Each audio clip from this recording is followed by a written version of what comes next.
You are Locked On Razorbacks, your daily podcast on the Arkansas Razorbacks, part of the Locked On Podcast Network, your team every day. And welcome into the Locked On Razorbacks podcast. I am your host, John Nabors. I am also the host of Out of Bounds. You can catch every weekday afternoon from 1 to 4 on 103.7 The Buzz and 103.7thebuzz.com. Hope everybody's having a wonderful Thursday, getting ready for Arkansas and Georgia coming up this weekend. We also know that some big news happened in the basketball side of things too, which we'll talk about here in just a second. But first off, I can just tell how much excitement there is among Razorback fans, and I'm hyped as well. Like, it was on my radio show today. I had a lot of people discussing and throwing out the fact of why they're confident Arkansas is going to beat Georgia. There's a lot of people that have been calling their shot, calling their score prediction, thinking that not only are they going to beat Georgia, but they're going to turn some heads doing it. Confidence is where this Razorback football fan base is at right now. And then, you know what? You may not even have to say it's about the fan base or about the football team, but the fan base in general. Because some big news happened yesterday, and we'll talk more about this as Dudley Dawson of HawhogSports.com.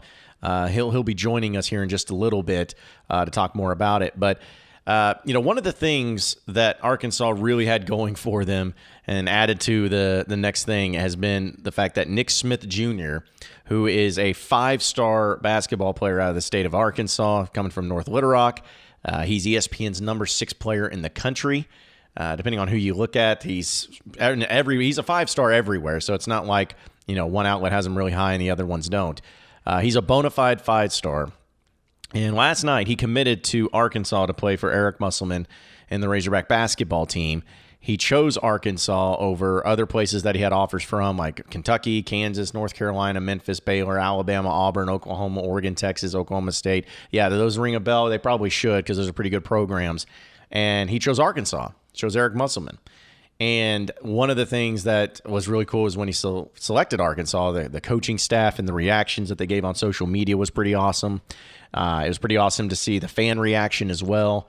Just, the fact that you get arguably the highest rated recruit in Razorback basketball since Al Jefferson, or at least the commitment of Al Jefferson. He didn't ever play at Arkansas, but he's the highest commitment since then. And if we're going to just go ahead and assume that he's going to play at Arkansas, he's going to be the highest ranked player probably since Corliss to actually suit up for the Razorbacks. Now, I know that it can be debated or whatnot, but either way, it's a big get. It's a big get. He's a one-and-done player.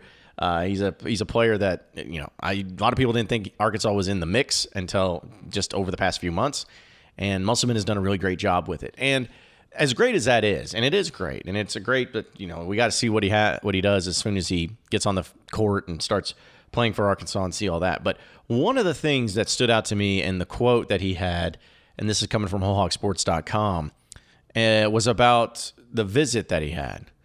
He says, quote, "I went to the visit and it was a cool visit. It was the Texas game. So it was going to be rocking, as Texas is a big rival of Arkansas. Going back and talking to my mom and dad on the way home, it was a no-brainer for them. I just wanted to make sure on my end, I wanted to make sure that I was not missing out on an opportunity somewhere else. But in the end, Arkansas was by far the best opportunity for me." When I heard that and when I read that quote, it started really making me understand, or at least reminding me, the importance of having an athletic program, a healthy athletic program in general, and the difference that it can make across the board for everyone. And what I mean by that is, I'm not saying for sure that if Nick Smith went to a Chad Morris Razorback football game against somebody and got blitzkrieged, I'm not saying that he would have not committed to Arkansas, because we don't know the reasons why. Maybe he would have. But him saying that quote, though, and talking about that visit, and specifically saying it was the Texas game, it was the atmosphere, it was the energy, all of that, solidifies the idea that once you have a very healthy athletic program where not only you're really good in the sports that make money and financially are able to get you a lot more money to support a lot of the non-revenue generating sports across your campus, like, that's very helpful. But everybody wants to be a part of an energized atmosphere, an energized athletic department, and a fan base that is going crazy for their sports. That Texas game, even though it was a few weeks ago, I'm sure has been paying off dividends for Eric Musselman, for Dave Van Horn, for Mike Nabors, for every other coach that's on campus, because if they were on campus for that visit, there is no way any of those recruits, whoever they were, walk away and not highly consider Arkansas given the circumstances.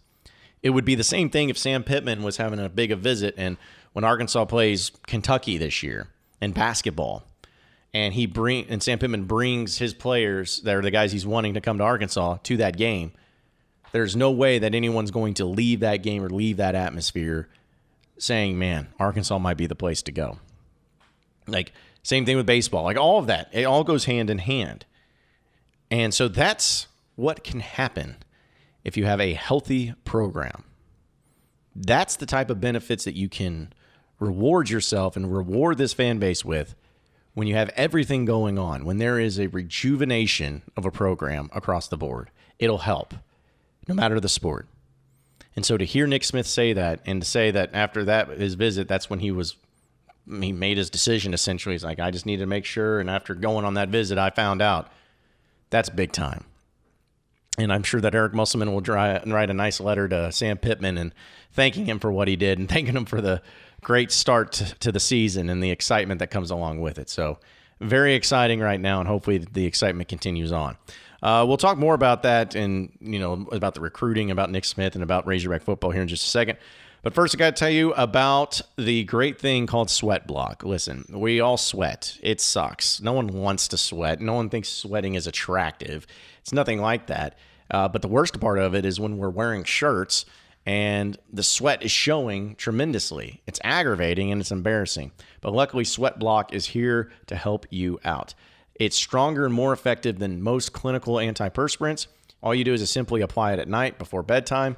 Go to bed, wake up the next morning, wash, go about your day without worrying about sweat, and that is guaranteed. So if you or someone you love is dealing with this, you have to check out Sweat Block. Get it today for 20% off at sweatblock.com using promo code LOCKEDON, or at Amazon and CVS, sweatblock.com.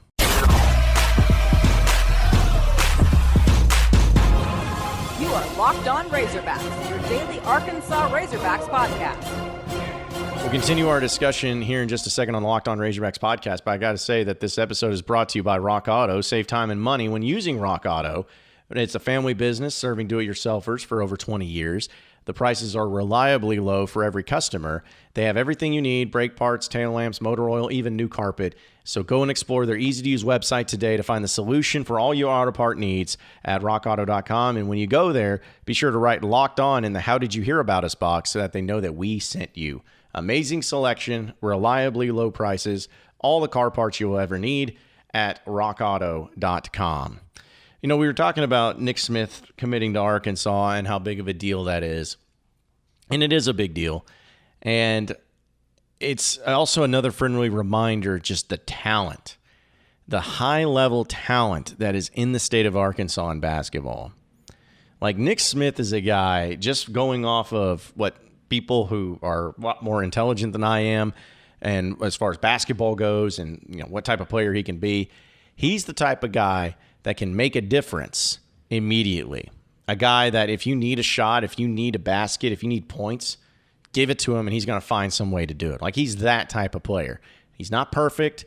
I'm not trying to start making comparisons, but he's definitely a one-and-done caliber player, and Arkansas got him.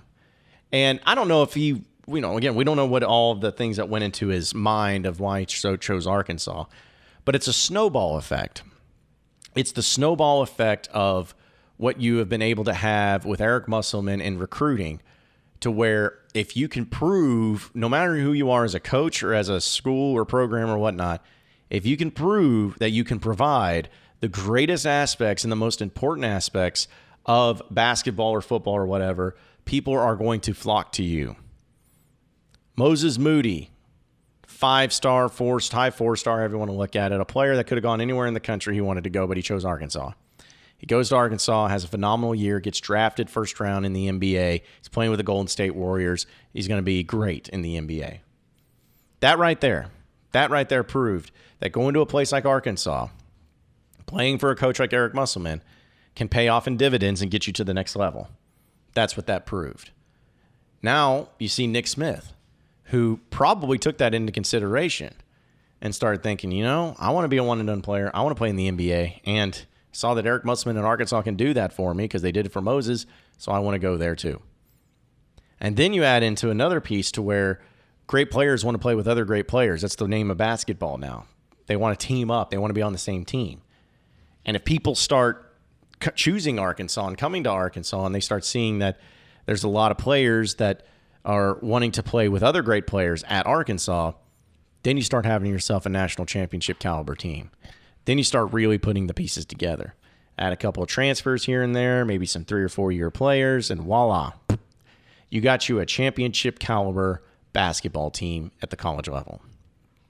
I think that that's exactly what's happening with Arkansas. And if you talk to anybody who knows anything about recruiting, you can definitely tell that that's kind of where everyone's mindset is at, where this is a snowball effect, a slow-moving process, but a process nonetheless, to where if you start looking ahead to the future, there's a reason why so many great players are looking at Arkansas wanting to commit and play for Eric Musselman. Because what do players want? What do basketball players want at the high school level or even the transfer level, whatever? What do they want? What's the number one priority?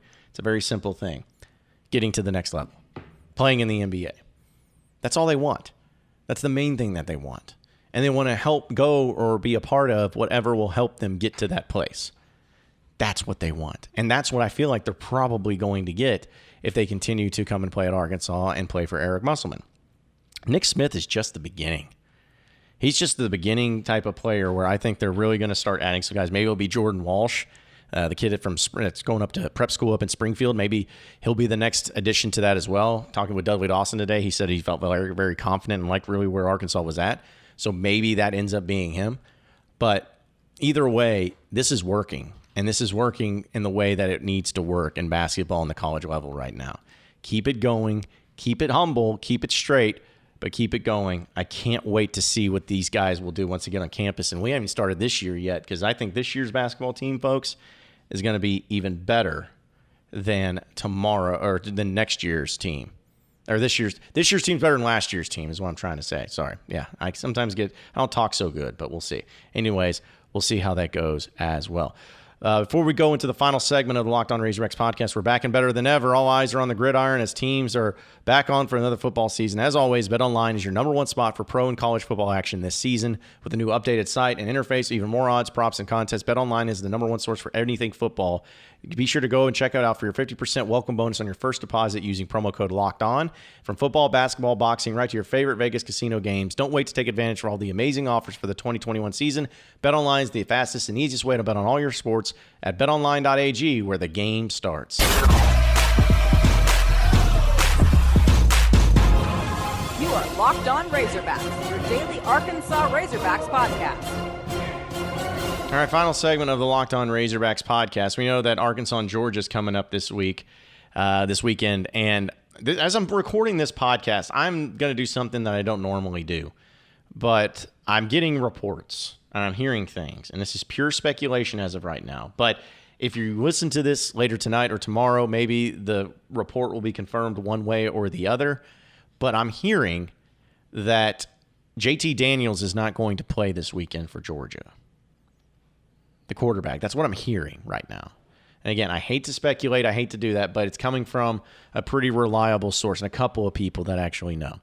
I don't like doing that stuff because normally it comes back to bite me, but I wouldn't say it. I wouldn't even bring it up if I didn't actually trust this source. So either way, I don't know the extent. I don't know the injury. I don't know anything like that. But from what I'm hearing is that he's not going to play this Saturday against Arkansas. And if that is the case, and if that is true, holy balls. You're catching breaks. I'm not saying all of a sudden Arkansas's got to win, but man, you got to feel good about your chances defensively if you're going up against a new quarterback not named JT Daniels. Like you got to think that you like your chances in that. But if that is the case, then we know that Barry Odom and this defense is going to be ready for that. We know that they're going to be on their toes and ready to get after it as well. So we'll see how that plays out. Again, if you're listening to this and the report is wrong, go ahead and, give me crap about it and all that. I totally get it, understand it too. But that's what I'm hearing. We'll see. Plenty of time. Plenty of game, but we'll find out until that report is true. Just stand by, if you will, and we'll find out more. Appreciate everybody listening into Locked On Razorbacks podcast. Be sure to like and subscribe to the podcast on iTunes or on Google Play. Get after me on Twitter at BuzzJohnNabors for any questions, comments, concerns that you may have. Keep it going from there. Same podcast time, same podcast channel tomorrow afternoon. Have a great day, everybody. We'll see you then. You are Locked On Razorbacks, your daily Arkansas Razorbacks podcast.